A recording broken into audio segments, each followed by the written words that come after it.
অনেক আমরা মুসলিম ভাইয়েন আছে যারা লাইন হোটেল চালাইতরা খাওয়ার হোটেল, যেমন আমরা গিয়া কইলাম আমারে ট্যাংরা মাছটি বাদ দিই, তো তান তো দেখা গেল অনেক সময় দেখা যায় অনেক হোটেল মাছটা বাঁধা থাকে, যেমন অন্য মাছের জুল ডালিয়া আনিয়া মাছটা আমারে দিয়া ট্যাংরা মাছের জুল হইয়া ট্যাংরা মাছের জুল হইয়া আমারে দিতরা, ওই যে তাই অন্য জুলও ফালাইয়া মাছটারে আমারে দিলা, এই ব্যবসাটা ঠিক আছে? দেখো হাদিস শরীফ গেছে মান গাশা লাইসা মিন্না,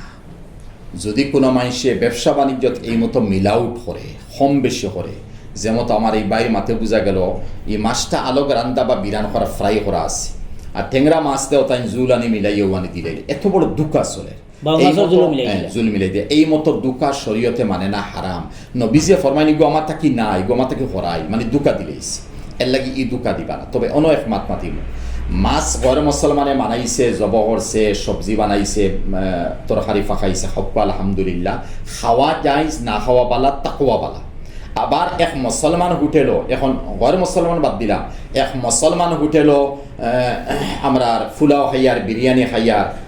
এরপরে চিকেন পোলাও আছে না, মাংস বানাইছেন, এই মতো মুসলমান হোটেলও খাইতেও আইজ খালি হুঁশিয়ার, যেহেতু মুসলমানে মুরুখ যদি 100টা জব করে হে বিসমিল্লাহ কেন করিছে, এত বিসমিল্লাও পড়েন না, এর লাগিয়া এই মতো হোটেল থাকি বাসিয়া থাকবা, আপনারা নিরামিষ খাইবা, মাছ খাইবা, জিয়া কিতা কইতাম। যেমন খেয়ে গিয়া কইলে লোকেল মাছ আছে, তখন সালানি মাছ দিয়ে লোকেল আছে হইয়া সালানি মাছ ওজনে বেশি, তার ব্যবসাটা হয়তো যাইজ নাই, যাইজ নাই, যেহেতু দেখুন একেবারে মামুলি এক মাত মাতিম, আমি খাফড়র বিজনেস করিয়া খাফড়র সামান্য একটা ফাটা আছে, এই ফাটাটা দেখাইছি না, না দেখাইয়া গজ হিসাবে বা ফেন সাপ বেশি লইছি, ওখান শরীয়তর মাছটা হইয়া তাহলে আওখানো তোমার লাগে হারাম, এই ফয়সাটা তুমি হারামানি হালালগে মিলাইছো, এখন ও হালালে হাওখানো হারাম করিলা, যার কারণে ও ঠেংরা মাছের জুল হয় না, ঠেংরা মাছও দিয়া হয় না, আর বাউ মাছের বদলা লুকেল, আর লুকেলের বদলা সালানি, কত কিছু উল্টাপাল্টা করিয়ে এই সমস্ত ব্যবসা হারাম। ইহাতকে ই হারাম নাই, বরং ব্যবসায়ী গুবালা আমি খাম করিয়া হারাম করছি। মিসাল আল্লাহর কসম আমি 10,000 টাকা দিয়ে সামানিগু লইছি, হালাকি আমি লইছি মাত্র 9,000 টাকা দিয়ে, ও যে কসম ভাই এগুলি হারাম করলাম, ও গিয়া হারাম, বাকি ব্যবসাটা হারাম নাই। কুরআনে কারীম গেছে আল্লাহ ওয়ালা তাকুলু মিম্মা লাম ইউযকার ইসমুল্লাহি আলাইহি, যে জানোয়ার জব করতে সময় আল্লাহর নাম ল ওইতো নাই, এই জানোয়ার হারাম। এতে পীর আব্দুল কাদের জিলানী রহমতুল্লাহ আলাইহির মতো ব্যক্তি জুইয়া জব করইন আর জানি বুঝি বিসমিল্লাহ সালি দেন, তে এই মতো মুরুগ, ছাগল, গরু হারাম। থান বদলা উল্টা মিসাল দিমো, একজন বেনমাজি মাইসে মুরুগ, গরু, ছাগল জব করে দিছে, আর হে বিসমিল্লাহি আল্লাহু আকবার হইয়া জব করছে, তো উলামায়ে কেরামে কইতরা এই মতো বেনমাজি জব করছে কিন্তু বিসমিল্লাহ পড়ি দিছে, জানোয়ার হালাল হইছে।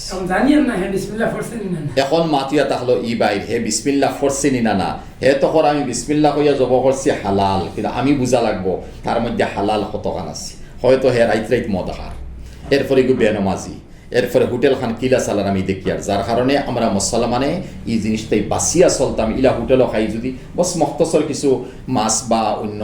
সবজি টাবজি খাই আমরা বারোই দিতাম, এটা বহুতে হইলে এটা হালাল, হালাল কত 1000 মুরুগ জব করার বিয়া শাদির মধ্যে চলে নানি, বড় পড়া গেল 500 মুরুগ জব কর, জব যে করে তার বাই চাইলেও দেখা যায় ফিকও বাইয়া পড়ে, আর জানিয়ার না মদর বোতল আগে খল্লা লাগাইয়া মুখ লাগাইয়া আইয়া জব করেন না, আবার রাইত জব করে, ও ইটা হালাল কিলোর বিয়ার মধ্যে হালাল কিলোর, এর লাগি তাতে বাসিয়া চলা বড় দরকার। এই মতো মুরুগ যদি আনা বিসমিল্লাহ জব হইছে, ইগু জেলা হারাম, ওলা শুয়োরের মাংস হারাম, কুকুরের মাংস হারাম, বরাবর হারাম হয়ে যায়। অন আরক মশলা আনবো, আমি জানি আর বিসমিল্লাহ কইয়া জব করলে হালাল হইব, ও জায়গার মধ্যে আমি বিসমিল্লাহ জানিয়া নাই অজানিয়া চালি দিছি, বাদে জবর পরে ইয়াদ হইছে আমি বিসমিল্লাহ পড়িছি না, তখন নবীজিয়া ফরমাইতে খাও ফা ইন্না তাসমিয়াতুল্লাহি তাআলা ফি কলবে কুল্লি ইমরিইম মুসলিম, আমার উম্মত মুসলমান সারা দিলের মধ্যে আল্লাহ আসেন, হে ভুলি গেছে তারা জব হালাল হয়ে গেছে, আর আমি বলছি না জানি বুঝি ছাড়ি দিছি জব বিসমিল্লাহ, তখন যত বড় পরহেজগার ওই জানোয়ার হারাম।